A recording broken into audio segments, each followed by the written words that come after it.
I am the Swarm. Author, Quantum Wizard. Chapter 171, Sudden Descent onto A7. A7, a massive gas giant, boasts an unimaginably thick atmosphere.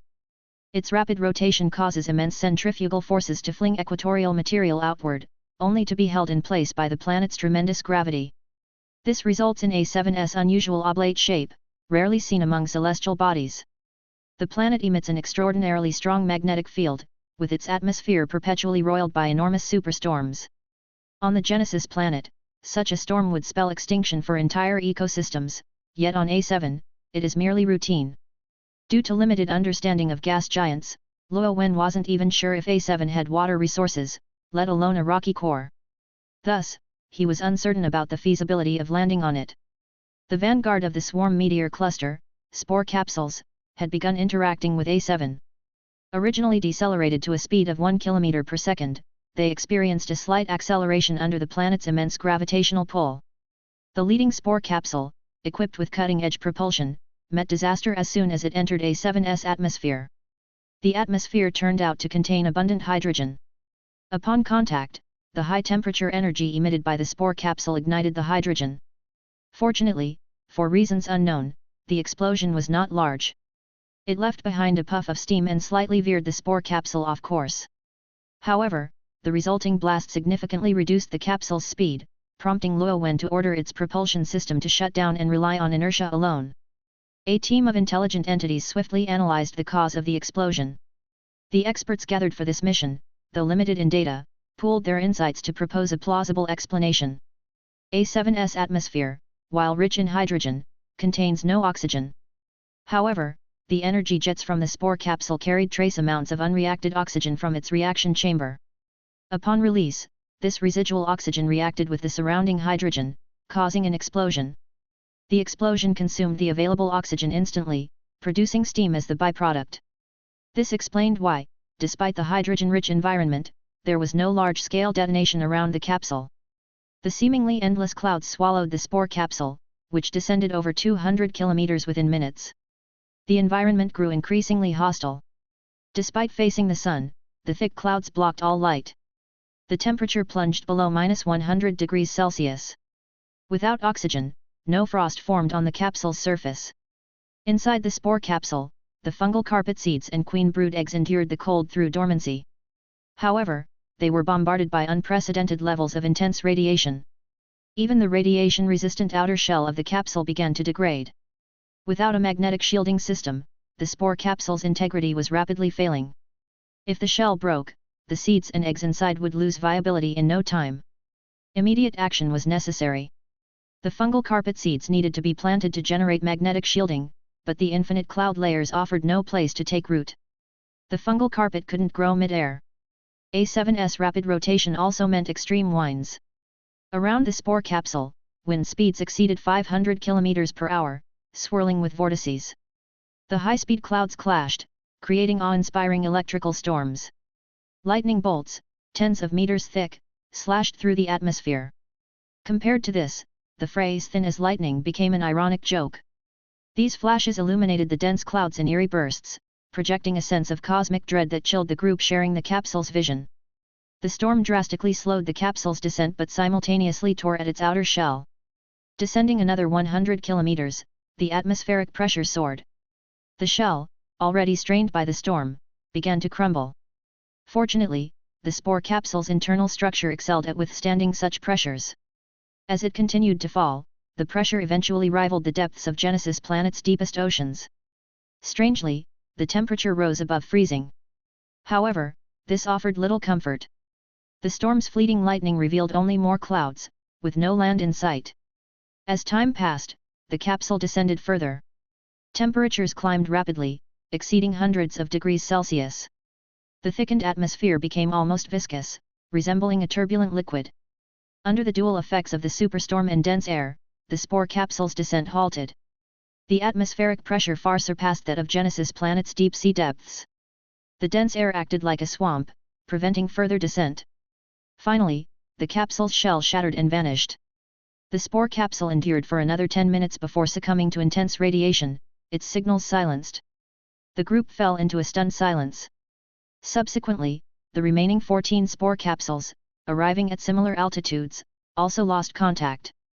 Though this outcome was anticipated, its stark reality still stung. The swarm, as a novice in cosmic exploration, couldn't expect smooth sailing every time. This failure marked gas giants as temporarily unviable for swarm landings. Luo Wen composed himself.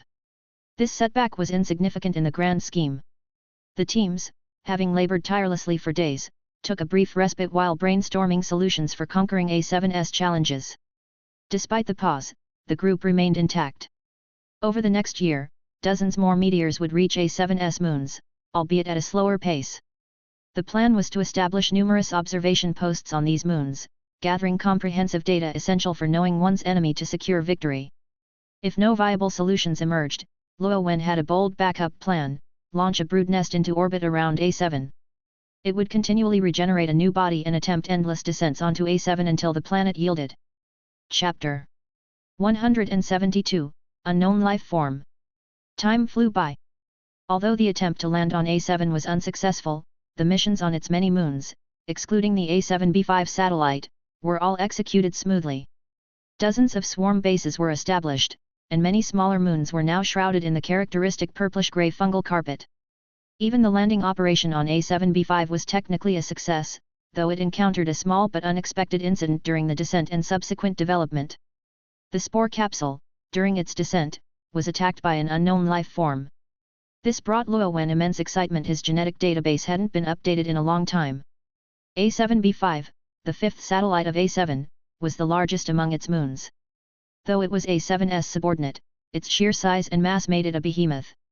It accounted for over 80% of the total mass of A7's satellite system, making it only slightly smaller than the Genesis planet. From its orbital path, one could see a thick atmosphere enveloping its spherical body, with clear outlines of land and oceans visible on the surface. If not for the atmosphere's high concentration of toxic gases and the relatively low temperatures, it might have nurtured life forms similar to those on the Genesis planet. Yet life's evolution often defies expectations. While A7B5's environment didn't produce Earth-like life, it gave rise to a different, unique kind of life. As the spore capsule passed A7B5's orbit and entered its atmosphere, the composition of the air, remarkably similar to that of the Genesis planet, caused the capsule's meteoric shell to heat up due to friction, glowing red like a fireball descending toward the surface. A7B5's atmosphere, though similar in composition to Genesis planets, was denser and more viscous, with the addition of toxic gases. The capsule's braking system required minimal thrust to drastically reduce its speed. The friction-heated front cooled down, and the meteoric shell returned to its normal coloration. Suddenly, a nearby white cloud came to life. The movement revealed its true nature. It resembled an abstract, enormous octopus or jellyfish, stretching 30 to 40 meters in length. With a massive head and countless elongated, cloud-like tendrils trailing behind, it dwarfed the spore capsule. The now living white cloud seemed to mistake the capsule for food. Despite its massive size, the creature was surprisingly agile. Even though the spore capsule was traveling at approximately 2,000 km/h slow by space standards, this cloud entity confidently pursued it. The creature's body was incredibly soft and pliable. Contracting its body and flexing its tendrils, it suddenly propelled itself forward with explosive force, mimicking an octopus swimming in water. However, instead of water, it swam through the air, with its cloudy form emitting rhythmic, blue, arc-shaped electrical discharges. Luo Wen and the team of intelligent entities, witnessing this scene through shared vision, were momentarily stunned. The white cloud organism, wingless, moved by swimming and steadily closed the gap with the spore capsule.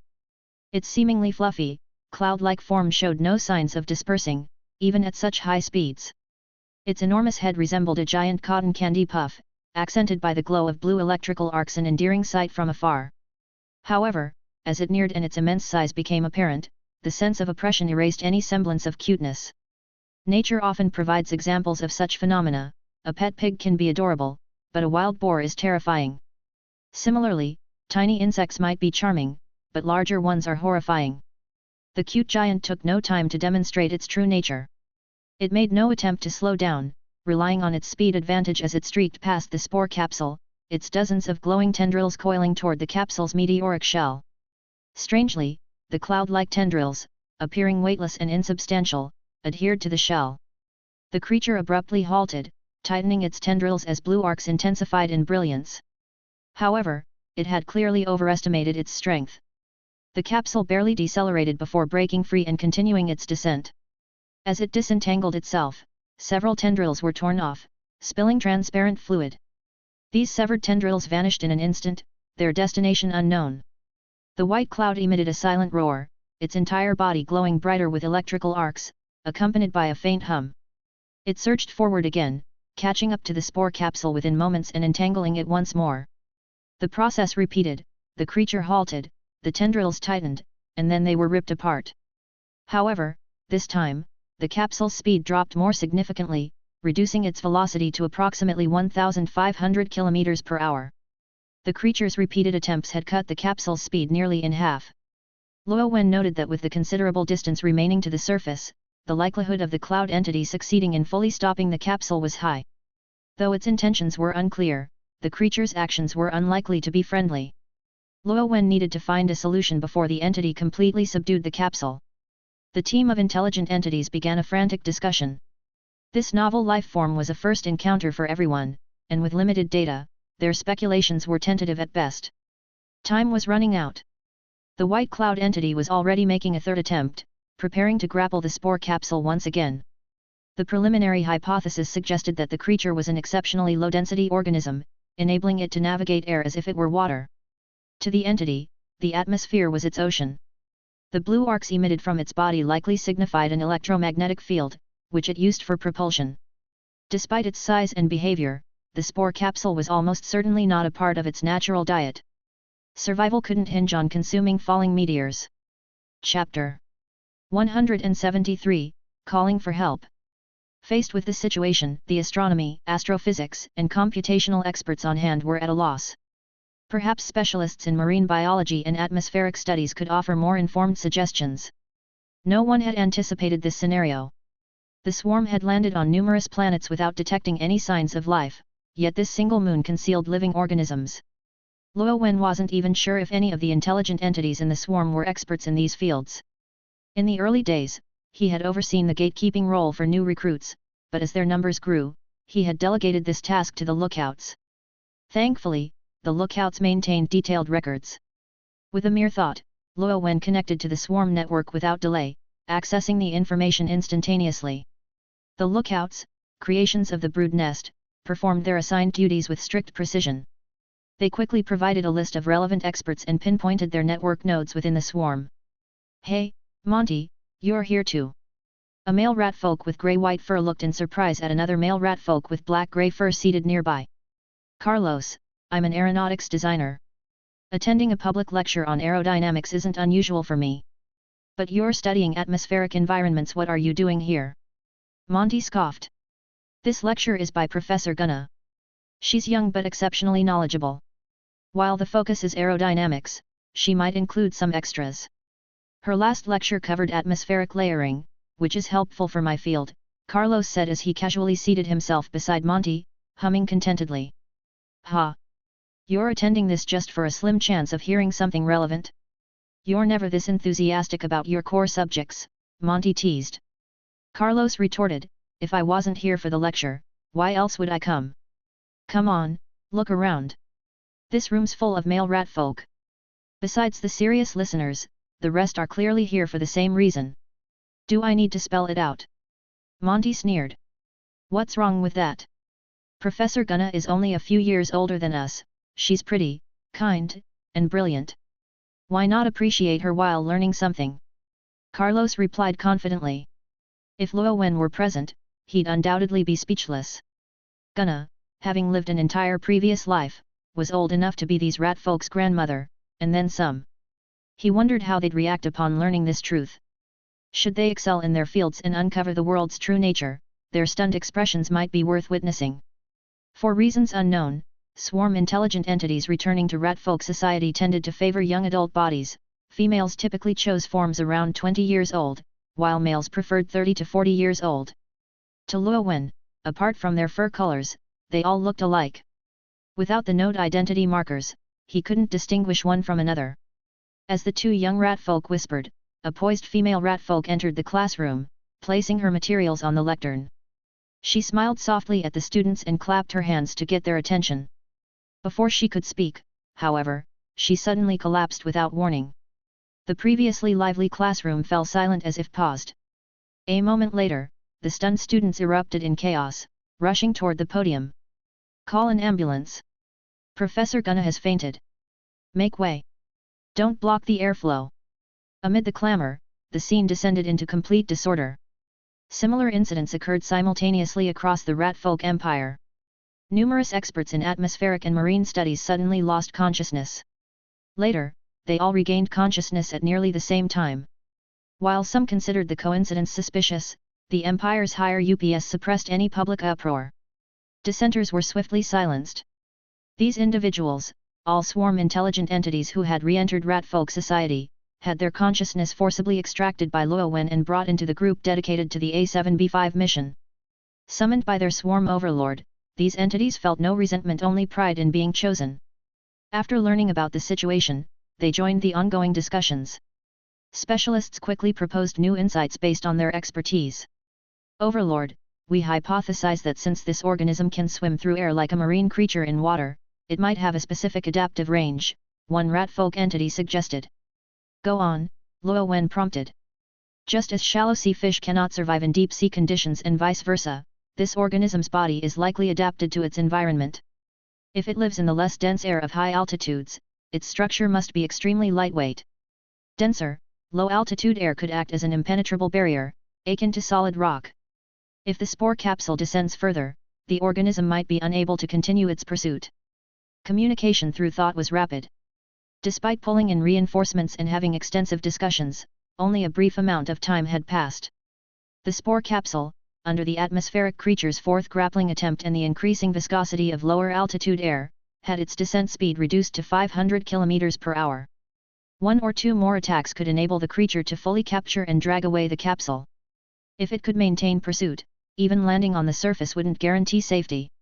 The fungal carpet seeds and brood eggs were in a dormant state upon landing, and the capsule lacked defensive systems, leaving them highly vulnerable. However, if the hypothesis about low-altitude air hindering the creature was correct, there was still hope. Although the spore capsule had no built-in defenses, it could feign intimidation through other systems. As the capsule continued descending, the atmospheric creature displayed signs of agitation. The blue arcs along its body became more active, flashing more frequently. This behavior lent credence to the specialist's hypothesis. At that moment, the atmospheric organism caught up for the fifth time, extending its tendrils to ensnare the spore capsule. Chapter 174, The Descent. The atmospheric creature's illusory body, whether due to its structure or electromagnetic field, demonstrated strength far exceeding expectations. The spore capsule meteor, launched at low speed within the Genesis system, measured 3 meters long and weighed over 2 tons. With velocity factored in, its effective mass was immense. Yet the atmospheric creature had, through successive tugs, significantly reduced its speed. Though its body incurred damage, its feat was nothing short of astonishing. During its fifth attack, its lightning-laden tendrils quickly ensnared the spore capsule meteor. The creature momentarily halted, briefly suspending the capsule mid-air. This attack exhausted the momentum the creature had built, leaving it under the sole influence of A7B5's gravity.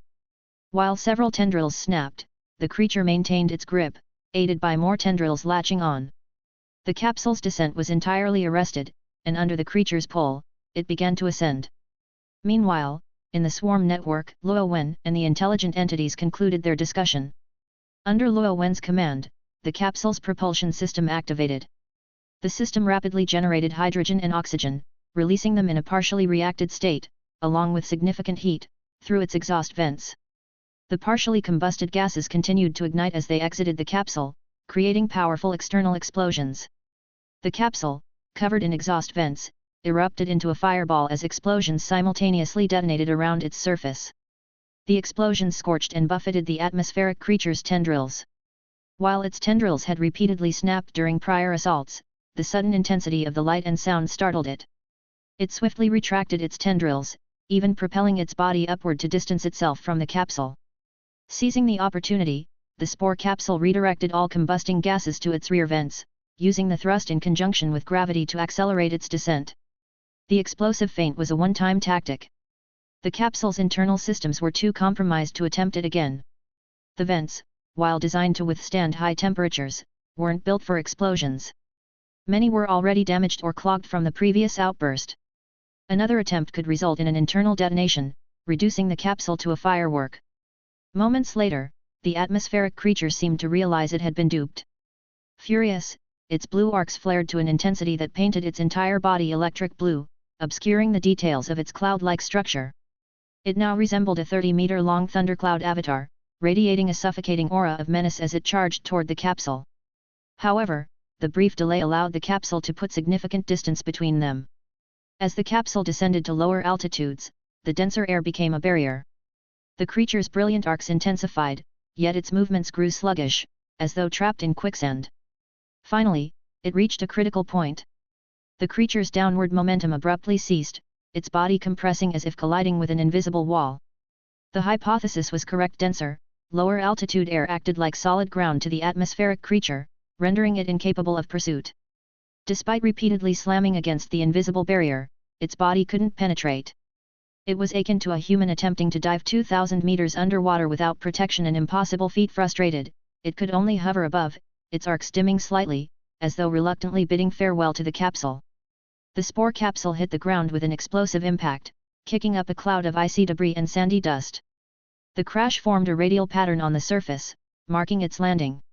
Despite the damage sustained during its descent, the capsule's interior remained intact. The fungal carpet seeds and brood eggs were protected by layers of nutrient-rich material, shielding them from harm.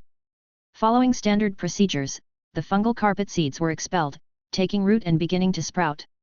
Due to uncertainties about other potential life forms on A7B5, the fungal carpet's rhizome cage was embedded deep underground. There, the queen brood and auxiliary bugs could safely begin preliminary development. A7B5's massive size had warranted the deployment of 4 swarm meteors. 2 were equipped with hydrogen-oxygen propulsion systems, while the other 2 relied on simpler jet systems. With 1 capsule successfully landed, the team could proceed with more confidence. However, they were still concerned about the 2 capsules lacking advanced propulsion. If either encountered the atmospheric creature, survival seemed unlikely. 30 minutes later, the second spore capsule meteor entered A7B5's atmosphere. This capsule also carried a hydrogen-oxygen propulsion system, and Luo Wen, alongside the intelligent entities, stood vigilant, ready for an imminent assault. To minimize time spent in the atmospheric creature's range, the capsule maintained a speed higher than the standard descent rate. It would rely on full-thrust combustion to decelerate after clearing the danger zone, even at the cost of internal damage. After all, once the capsule landed, its task was complete.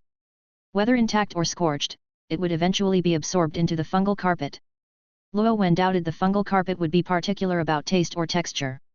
Fortunately, the atmospheric creatures appeared to be scarce. The second capsule streaked through the skies unscathed and landed safely 200 kilometers southeast of the first.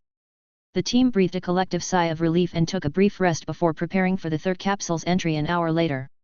This third capsule, lacking a hydrogen-oxygen propulsion system, posed a fresh challenge for the group. How to ensure its safe landing would be a new test of their ingenuity. Chapter 175, Playing or Fighting. For Luo Wen, the safe landing of just 2 spore capsule meteors was sufficient to achieve his strategic goals. Adding more bugs would simply accelerate the development speed.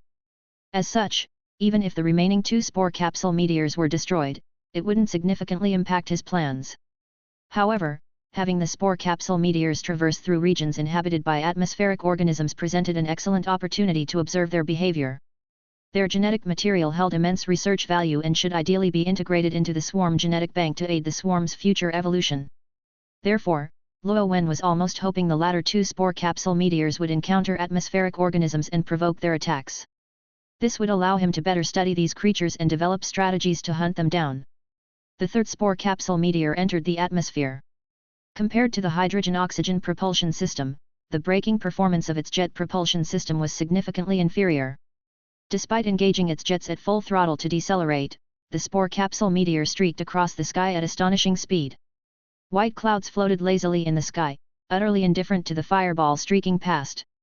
Luo Wen and his intelligent entities knew far too little about atmospheric organisms. If they didn't actively attack, it was nearly impossible to distinguish them from ordinary clouds. After a period of anxious anticipation, the spore capsule meteor landed without encountering any attacks, leaving Luo Wen and his team disappointed. An hour later, the fourth spore capsule meteor finally entered the atmosphere of planet A7B5. Whether it was fortunate or unfortunate, as soon as it began igniting flames in the atmosphere, 3 distinct clouds in its vicinity started to move. These 3 clouds transformed into atmospheric organisms, rushing toward the spore capsule meteor. Luo Wen observed that these atmospheric organisms seemed to lack a fixed form. All 3 looked distinctly different. One resembled an abstract giant bird, about 40 meters long. Its triangular limb structure at the front could barely pass for a head, followed by a long, cloud-like neck. Its flat, elongated body extended to asymmetrical wings, with no apparent tail. Another looked like a massive whale, over 30 meters long, though still abstract in shape. Its overall edges were jagged, giving it a soft, billowing appearance. The last cloud creature was simply unclassifiable, resembling an irregularly shaped cloth spread out. Its size, however, was the largest, exceeding 50 meters. Luo Wen soon realized these creatures were not randomly shaped but seemed to be some form of soft-bodied organism. When idle, they coiled and compressed, creating bizarre shapes. However, when they moved, their forms gradually morphed into an octopus-like structure with a large central body and dozens of trailing, tentacle-like limbs. As they accelerated, faint blue arcs of electricity began to ripple across their bodies. Luo Wen and the intelligent entities speculated that these blue arcs represented many things. For example, the simplest and most verifiable hypothesis was that the frequency and brightness of the blue arcs correlated with the creature's output power. When they exerted greater force, the arcs became more frequent and intense. At a certain threshold, these arcs could envelop their entire bodies. Another theory posited that the arcs might serve as a form of communication among the atmospheric organisms. The spore capsule was equipped with eagle-eye bugs capable of detecting most wavelengths of light, as well as hidden cochlear and sensory hairs capable of picking up a wide range of sounds. Based on their observations thus far, the intelligent entities had not identified any behavior suggesting the creatures communicated using light signals. As for sound, while the first atmospheric organism had roared when intercepting a spore capsule, no actual sound waves were detected. Even though the spore capsule's cochlear structures were integrated with multiple superior genetic traits, enabling them to detect extremely high and low-frequency sound waves, it remained possible that the creatures emitted sound waves outside the capsule's detectable range, albeit unlikely. Additionally, during earlier encounters, when the first atmospheric organism failed to intercept the spore capsule, losing several limbs in the process, and when it was completely blocked by an air wall, its body emitted abnormal flashes of blue arcs. This suggested that, at the very least, the flashing frequency of the blue arcs served as an emotional indicator for these creatures. It was possible that their peers could glean information from these displays. The spore capsule meteor, under the relentless attacks and tugs of the 3 atmospheric organisms, was soon halted mid-air and captured. Its own weight was insufficient to escape their grasp. What happened next reshaped Luo Wen and the intelligent entities' understanding of these organisms. Initially, when the largest of the 3 measuring over 50 meters secured the spore capsule meteor, the 2 to 3 meter long object looked like a basketball in its grasp. Luo Wen had assumed the creature would immediately consume the spore capsule meteor. After all, why else would they expend so much effort to capture it? Reality proved otherwise. The atmospheric organism treated the spore capsule meteor more like a fascinating new toy. It dragged the capsule along, flying back and forth through the air. Blue arcs flickered frequently across its body. While Luo Wen couldn't discern how these flashes differed from the ones during its enraged state, he speculated that the creature was feeling excitement or joy rather than anger. The other 2 organisms, which had failed to secure the toy, also emitted flickering blue arcs as they floated and swirled around the largest one. Luo Wen guessed they, too, were experiencing joy, given that they had jointly captured the toy. However, he was quickly proven wrong. The blue arc frequencies on the 2 toyless organisms began to spike, as did those on the largest one. Just as Luo Wen assumed they were reveling in excitement, the 3 organisms suddenly began fighting. The 2 smaller ones teamed up to attack the largest one. For a moment, the intense flashes of electricity left Luo Wen and the intelligent entities utterly dumbfounded. Was this play or combat? Luo Wen could no longer tell. The intensity of their battle had far surpassed the boundaries of mere playfulness. Chapter 176, Games. The largest atmospheric organism, constrained by many of its tentacle-like limbs still wrapped around the spore capsule meteor, was at a disadvantage. Coupled with the loss of limbs it had suffered earlier while intercepting the meteor, it found itself in a precarious position. Despite its immense size, it had fewer limbs available for defense and attack. In contrast, the two smaller atmospheric organisms, though also damaged during their initial interception attempts, were unburdened and outnumbered it not by much, but their combined limbs exceeded the largest ones by several dozen. As the fierce brawl between the three unfolded, their limbs were torn apart, splattering transparent liquid into the air, making it seem as though a localized drizzle had begun. Before long, the largest atmospheric organism suffered severe injuries. Finally, with only a dozen or so limbs remaining, it relinquished its grip on the spore capsule meteor, flinging it away. The two smaller atmospheric organisms immediately ceased their assault on the largest and turned their attention to the now unclaimed spore capsule meteor. The slightly larger of the two managed to secure the meteor, leveraging its size advantage. It began to drag the meteor around, wobbling back and forth in midair. However, it hadn't played with its toy for long before the smallest atmospheric organism attacked it. Soon, the largest organism re-entered the fray, and a chaotic melee ensued. As the battle continued, more cloud-like atmospheric organisms appeared, joining the struggle. By the end, over 100 atmospheric organisms were involved, rolling through the sky like a massive storm of clouds, with blue electric arcs flashing incessantly. The sheer scale of the battle, accompanied by its dazzling light and sound effects, was a spectacle rarely seen. This event shattered Luo Wen and the intelligent entity's previous assumptions about the rarity of these creatures. Initially thought to be scarce, their numbers turned out to be unexpectedly large. The spore capsule meteor, in comparison to these colossal beings each averaging over 30 meters in length, truly resembled nothing more than a toy, constantly contested. Fortunately, the low-density structure of the atmospheric organisms' bodies meant their attacks were not particularly destructive.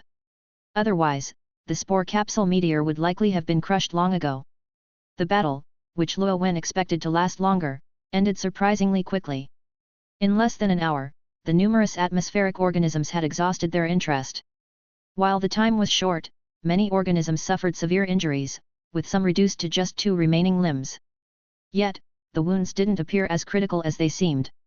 During the scuffle, Luo Wen and the intelligent entities had meticulously counted their numbers. By the time the battle ended, not a single atmospheric organism had perished. The spore capsule meteor, due to its weight, required active support from the atmospheric organisms to remain airborne.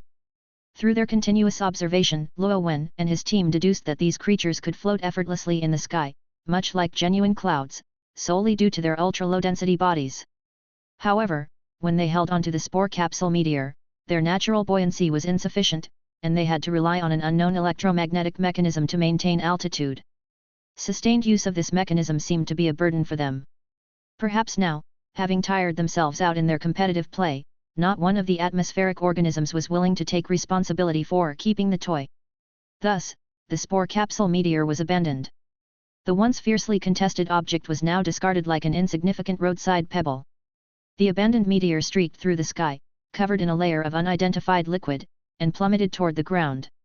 This liquid, splattered from the atmospheric organism's injuries, was likely either blood or some other biological fluid. While the quantity of this substance was quite minimal, only spraying out during the severing of limbs, the large number of participants ensured it accumulated.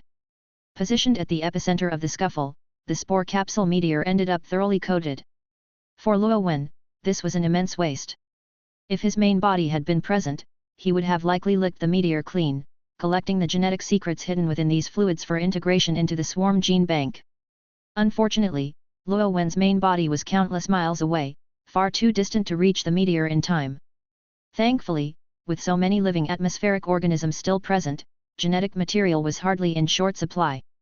But Luo Wen's regret was short-lived. As the spore capsule meteor descended into the lower atmosphere, the liquid clinging to it appeared to hit an invisible barrier, suspended mid-air. Meanwhile, Luo Wen's main body, previously hidden on the yellow moon, had been unearthed, sent to the red moon, and subsequently launched into space from a facility on its far side. This was part of a last-minute launch mission.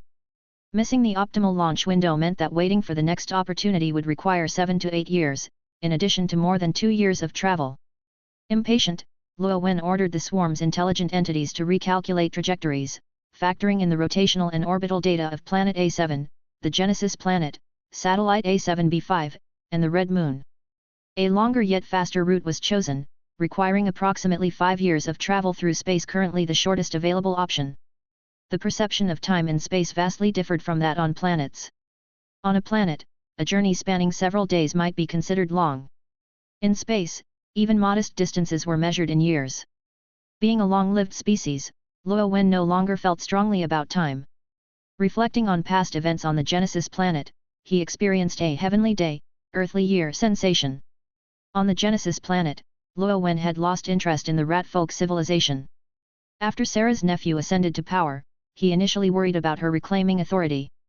However, Sarah showed no intention of returning. Humans often believe in what others abandon. Sarah's nephew assumed her absence meant life in the divine kingdom was better, thus intensifying his support for the deity faith sect. In truth, his devotion didn't matter. Over decades of development, the rat folk's upper echelons were either swarm node units or their descendants. Even if the swarm publicly tossed meteors between the moons, which some civilians might spot using homemade telescopes, legions of experts would dismiss it as a peculiar astronomical event. Though Sarah's nephew held supreme power among the rat folk, Luo Wen could deny him access to any truthful information if he so desired. Of course, Luo Wen had no interest in petty power plays. To him, the rat folk were merely a domesticated species that provided intelligent entities for the swarm, a source no longer worth his attention. Interestingly, the rat folk's gaming industry had flourished in recent years. Providing common rat folk with diversion seemed prudent. Legends even claimed that Empress Sarah had once been addicted to competitive gaming. The truth was that Luo Wen, bored, had subtly guided this development. As a former gamer himself, he found it a pleasant distraction. Unsurprisingly, the rat folk's largest gaming company was one Luo Wen secretly founded. Back when Sarah was enthralled with a certain competitive game, several of the top-ranked IDs belonged to Luo Wen's secret accounts. Given Sarah's status, she had neither overly revered nor underestimated Luo Wen. After growing familiar, she even challenged him to a duel in the game. Frankly, Luo Wen had long grown bored with such trivial pursuits. Invincibility brought solitude. But when invited, he graciously accepted the duel, if only to demonstrate the Overlord's omnipotence. Chapter 177, Vanished. The outcome of the game left Sarah Kerrigan doubting her life choices. Once a top-tier player, she was utterly crushed by Luo Wen in over a dozen matches. Under Sarah's incredulous and admiring gaze, Luo Wen smugly hummed in triumph. The truth, however, was that Luo Wen had fabricated a rat folk body to play the game but secretly equipped it with a pair of absurdly high refresh rate eyes. Coupled with his formidable mental power and reaction speed, it was as if Sarah, a normal person, was competing against someone perpetually in bullet time. It was no surprise she was thoroughly defeated. Naturally, Luo Wen kept these details to himself. These days, Luo Wen spent little time gaming. First, the loneliness of being unmatched made it dull. Second, he was now engrossed in various research pursuits, which he found far more captivating than games. As the swarm's intelligent entities grew in number, innovations in technology and theoretical knowledge emerged continuously, and Luo Wen eagerly absorbed them all. If manipulating genes was like piecing together a puzzle, then genes were the individual pieces, and the technologies and knowledge were the blueprint. Without a blueprint, he could only assemble simple patterns. With one, he could create intricate and complex designs. While immersed in this intellectual endeavor, Luo Wen was suddenly interrupted by an urgent message. One of the swarm meteors had inexplicably lost contact. Luo Wen immediately summoned the blades responsible for overseeing the matter into a group session to investigate. The lost swarm meteor was among the earliest batch launched randomly beyond the Genesis star system over a decade ago. Based on its trajectory, the meteor had traveled approximately 1 light-year away, far beyond the Genesis star system, and was drifting in the void. If it had been within the star system, it might have collided with one of the countless asteroids or meteors. However, in the interstellar void between star systems, where almost nothing existed, any anomaly was likely artificial. Could aliens have attacked the swarm meteor? Luo Wen quickly retrieved the observational records maintained by the Blades. A dedicated monitoring team had been assigned to oversee these meteors, and the Blades operated in shifts, ensuring uninterrupted 24-hour surveillance with zero errors. Their records indicated that the meteor's shared visual link had suddenly ceased, and contact was lost. Before the disruption, there were no anomalies, and no obstacles were detected along its flight path. This ruled out the possibility of a collision. While swarm meteors generated no propulsion energy, making them almost undetectable, and their dormant eggs were nearly imperceptible as life forms. The spore capsules they housed retained biological activity and could potentially be exposed. Given the absence of any observed anomalies, Luo Wen concluded that either the swarm meteor had encountered an unforeseen accident, or its adversary's technological capabilities far surpassed the swarm's observational techniques. Neither scenario boded well for Luo Wen or the swarm. Faced with this enigma, Luo Wen was momentarily stumped. However, he was no longer alone in his efforts. Searching the swarm network, Luo Wen quickly assembled a virtual meeting. Within moments, Morgan and other intelligent entities had their consciousnesses remotely summoned. Luo Wen briefed them on the situation, sparking an intense debate. As the saying goes, 2 heads are better than 1, and Luo Wen's group now comprised over 100 members. Ideas clashed and hypotheses abounded, producing a few promising sparks of insight. Unfortunately, each theory was ultimately disproven.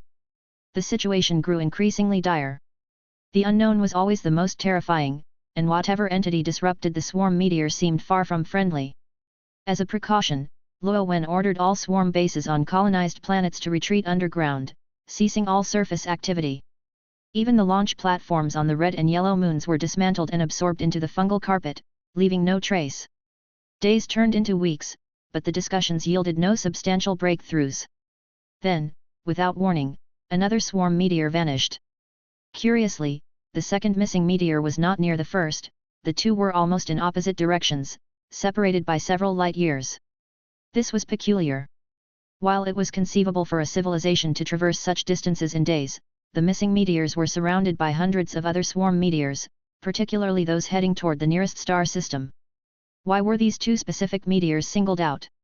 Yet, the loss of a second meteor presented an opportunity for analysis. By comparing the 2 incidents, Luo Wen and his team hoped to uncover useful patterns. Indeed, the intelligent entities soon proposed a plausible theory, one that left Luo Wen speechless. Their calculations revealed that both missing meteors had been in relatively isolated positions, with no other swarm nodes within 1.052156 light-years of their vicinity. From this, the intelligent entities hypothesized that the meteors were not attacked but had instead exceeded the swarm network's coverage range and effectively disconnected. Further evidence supporting this theory lay in the other meteors launched toward the neighboring star system. Over the past decade, hundreds of swarm meteors had been sent out. The farthest among them had traveled over 1.1 light-years, while the nearest were still within the Genesis star system. The meteor at 1.1 light-years remained within network coverage, suggesting that while the swarm network had a finite range, node units could extend it. Testing this theory was straightforward. The intelligent entities identified a meteor expected to reach the network's coverage limit in 1 month.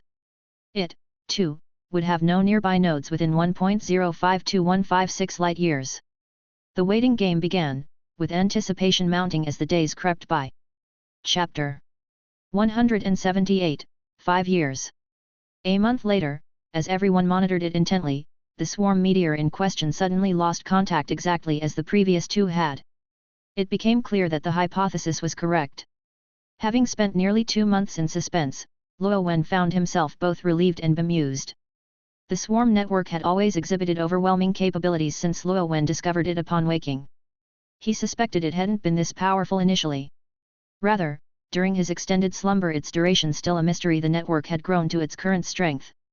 Even after his awakening, centuries had passed. Luo Wen had observed the swarm network growing stronger but hadn't identified specific improvements due to a lack of reference points. Now, at least one aspect was clear: its range had expanded. As for other improvements, those would require continued observation. When he first awoke, Luo Wen had considered the network's coverage limits.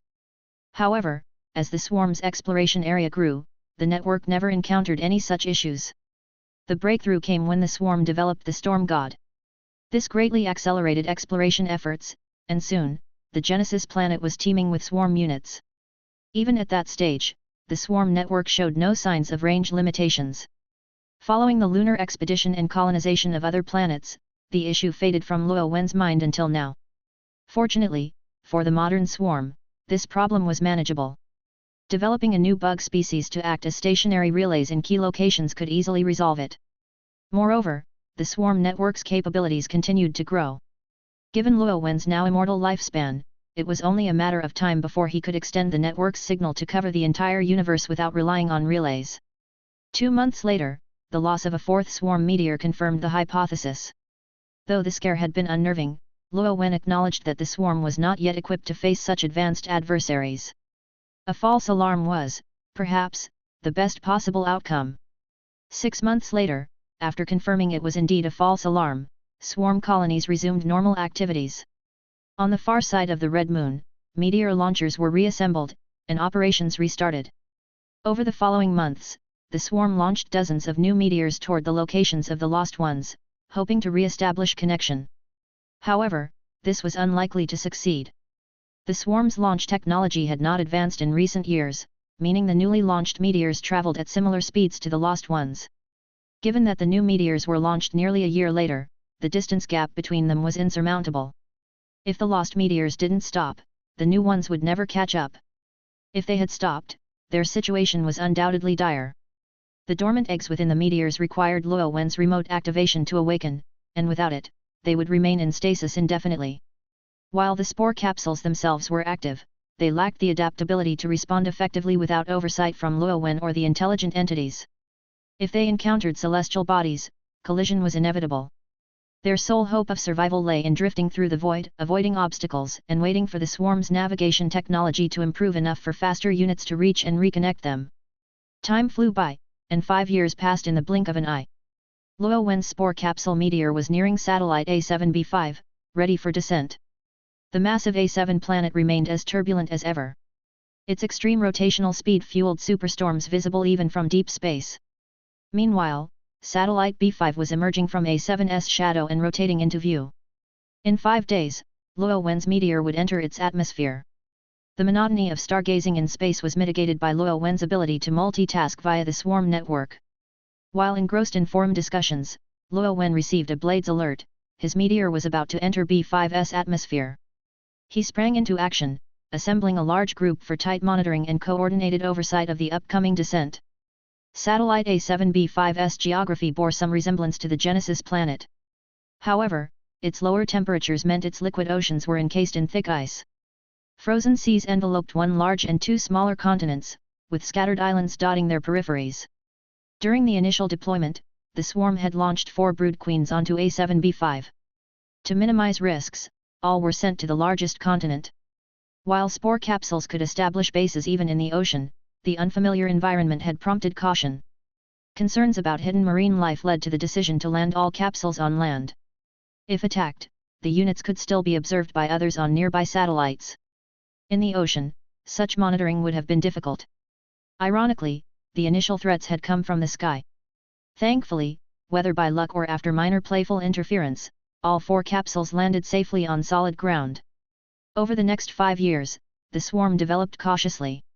Initially, fearing unknown surface threats, the 4 brood queen bases remained underground, with even the fungal carpet refraining from spreading to the surface. After producing small scout flyers and discovering that the continent was utterly barren even of plants, the bases abandoned their caution. With no threats, the 4 bases began an explosive expansion. In 5 years, they had transformed A7B5's largest continent into a purple-gray expanse and had started extending into the frozen oceans. Chapter 179, Battle in the Sky.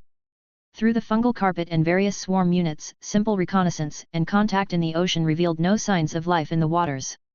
It seemed that the only life forms on this planet existed in the sky.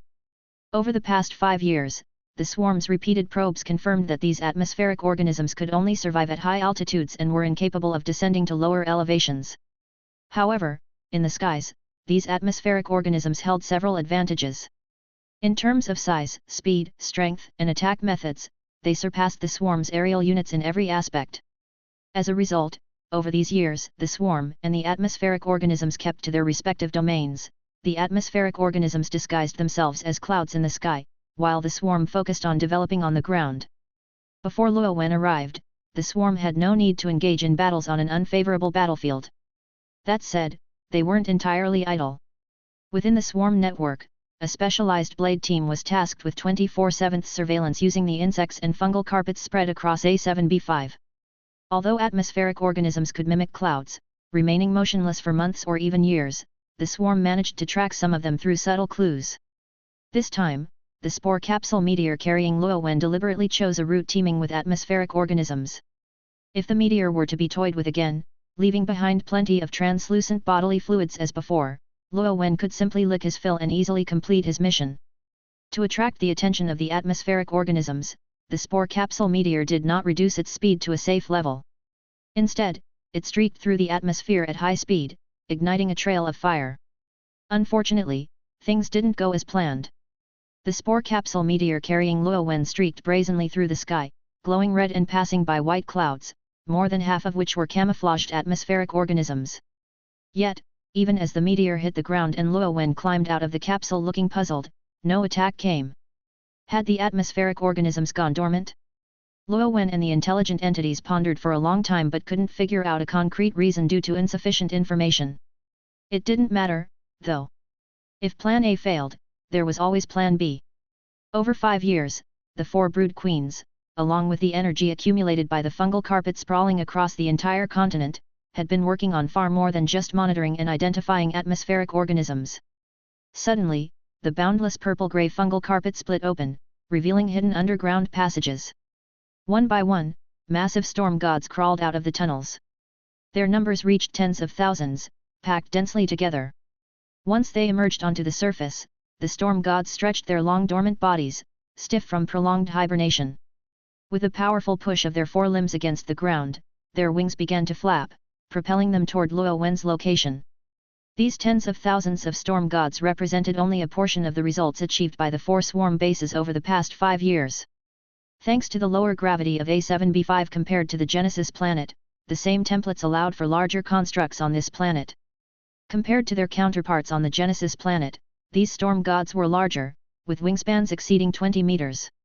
To avoid mid-flight conflicts with atmospheric organisms, the storm gods flew at extremely low altitudes. Like a fleet of fighter jets, the storm gods converged from all directions. Their low-altitude flight cast vast shadows over the ground, their wing beats whipping up fierce winds that stirred dust into massive clouds, creating an awe-inspiring scene. Above Luowen, 75 atmospheric organisms were confirmed, with a possible total of no more than 80 based on the number of nearby clouds. Though they held a decisive edge in aerial combat capabilities, their numbers were drastically inferior. 80 versus over 10,000. Luowen didn't even need a prolonged battle, he only needed to risk everything to obtain a new body. That alone would signify victory. Half an hour later, the entire force was in place. These colossal creatures, each over 10 meters tall when standing on the ground, surrounded a tiny insect just 30 centimeters in size. After a brief preparation, Luowen gave the command. Thousands of storm gods took to the skies, charging toward the camouflaged atmospheric organisms. The atmospheric organisms, possibly in a dormant state, were caught completely off guard.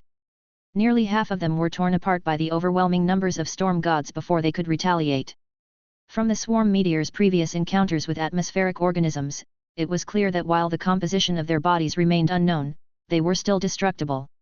If they could be damaged, they could be injured; if they could be injured, they could be killed. Luowen was confident they didn't possess the same backup black tech as he did the swarm network. Even if his body were destroyed, he could simply switch to a new one. Several storm gods opened their mouths to devour the shattered remains of the atmospheric organisms. These organisms' bodies were extremely low in density and weight. If left alone, they would float in the air rather than fall to the ground. The storm gods tasked with this were equipped with specialized storage stomachs to preserve the atmospheric organisms' body tissues intact. On the ground, the fungal carpet behind Luowen split apart, revealing a massive underground passage.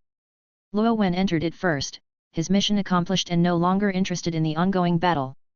Meanwhile, a group of hundreds of intelligent entities and blades within the swarm network were observing the combat in detail. Even if Luowen didn't watch, any new discoveries would be meticulously documented. Subsequently, the storm gods that had consumed atmospheric organisms descended and entered the tunnels. The battle in the sky grew increasingly intense. The awakened atmospheric organisms displayed formidable combat prowess. While they might not excel at moving rocks, they were highly effective against the flesh and blood storm gods. Storm gods relied on wing beats and air currents for flight and maneuvering, making them significantly more agile than many mechanical constructs. However, when facing atmospheric organisms, which operated on electromagnetic propulsion, they were utterly outclassed in agility. It was akin to the difference between old-fashioned jet fighters and fifth-generation advanced combat aircraft, a massive disparity in combat effectiveness.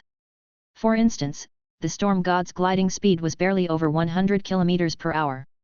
With sustained acceleration over long distances, they could reach 500 km per hour, but not for long. In contrast, the atmospheric organisms could easily match the 2,000 km per hour diving speed of the spore capsule meteor. The sheer difference in these figures alone highlighted the gap between them. Chapter 180, A New Template. So far, the fastest speed demonstrated by the atmospheric organisms was during their pursuit and interception of the swarm meteors. However, the swarm still wasn't certain whether that was their upper limit. Logically, with their extremely low-density bodies, the air resistance they would encounter at high speeds would be unimaginable. It should be impossible for them to accelerate to such velocities. Yet, the reality was undeniable: they had achieved it. Luo Wen no longer needed to speculate. Whatever secrets they held, he would soon uncover them. In an underground chamber, a special room awaited. The room was vast, spacious enough to allow 5 or 6 storm gods to dance inside. Its walls had undergone special treatment, reinforced bit by bit with unique adhesives secreted by the insects. The walls were smooth as mirrors, waterproof and toxin-proof. However, the room's tight seal meant that air could only circulate through the entrance passage, creating a somewhat oppressive atmosphere. Fortunately, Luo Wen's body came equipped with its own ecological circulation system, eliminating any need to rely on external air. This detail made little difference to him. The storm gods that entered the cavern performed a series of indescribable actions, retrieving the atmospheric organisms' limbs stored in their specialized stomachs. These materials no longer resembled white clouds but instead took on the appearance of translucent liquids. Once exposed, they floated toward the ceiling of the room. Unfortunately for them, the ceiling had been reinforced and specially treated, preventing their escape. Ultimately, they could only drift at the room's uppermost limits. Unbothered by the peculiar transportation method, Luo Wen mentally steeled himself and, after a few calming thoughts, spread his wings and lunged toward the floating materials. Meanwhile, outside the cavern, the battle raged on. The atmospheric organisms crackled with blue electrical arcs, forming a barrier capable of inflicting paralysis, burns, and stinging pain on the storm gods.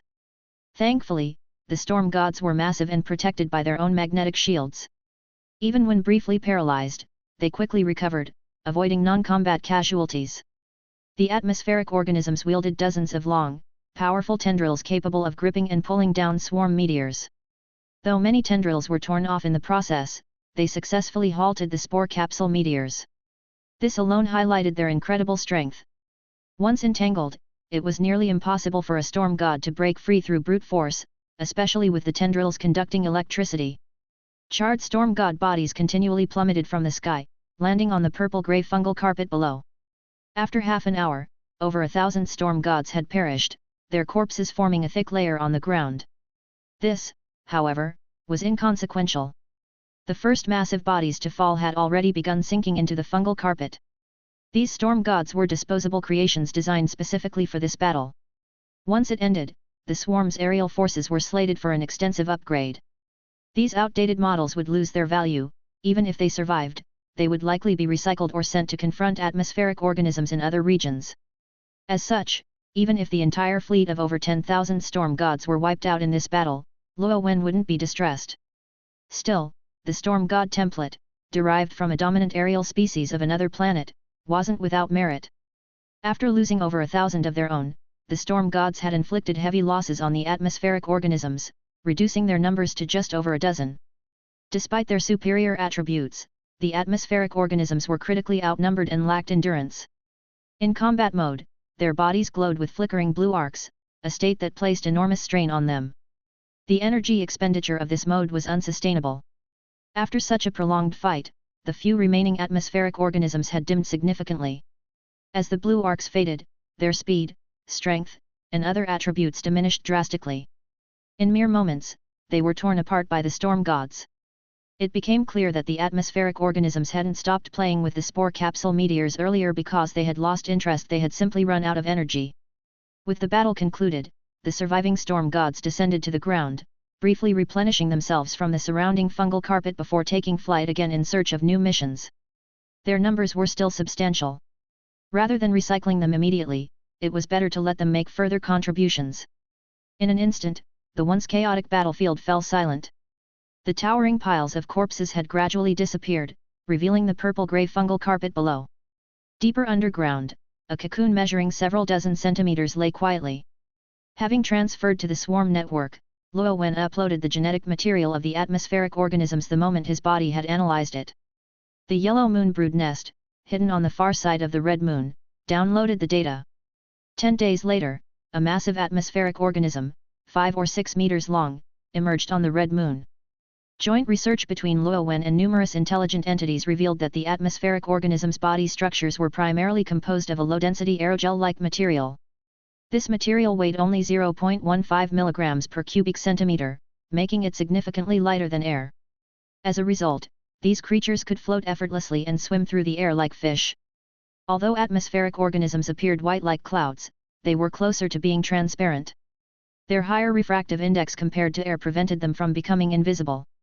Instead, their environment surrounded by reflective clouds gave them their cloud-like appearance. On a resource-scarce planet like A7b5, their immense bodies couldn't rely solely on feeding to meet their energy needs. Thus, they evolved an entirely different energy acquisition and recycling system. Unlike organisms on the Genesis planet, they lacked organs for feeding and digestion. Instead, their bodies generated electricity through friction and collected lightning from cloud collisions to recharge themselves, functioning as giant airborne power stations. Remarkably, they could also absorb radiation, converting it into energy for their needs. This system was vastly more efficient than Luo Wen's ecological circulation system. Conveniently, A7b5's proximity to a massive radiation source provided them with a continuous supply of energy.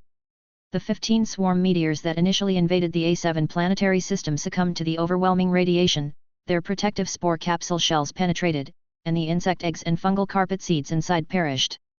This radiation, lethal to the swarm, was a bountiful resource for the atmospheric organisms. For them, A7 was nothing less than a colossal charging station.